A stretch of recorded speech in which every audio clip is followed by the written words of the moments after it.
Alright, subukan natin pumunta doon sa dulo. Medyo bilisan natin yung padjak para hindi tayo ma-off balance. Baka doon tayo pulutin sa baba. Ayoko na magkaroon ng bloopers.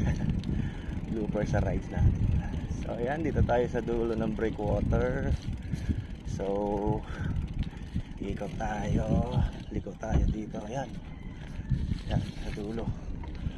Doon tayo galing kanina. Alright. So maganda rin dito pasyalan pag hapon, no? Yung sunset.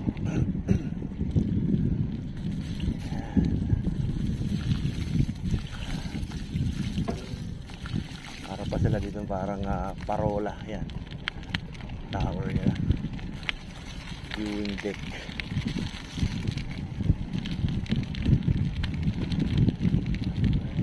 Oh, meron tayong kapadyak nasa lubong nito.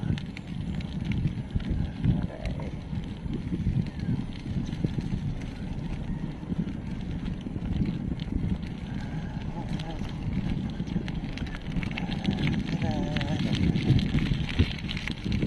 Tengaga.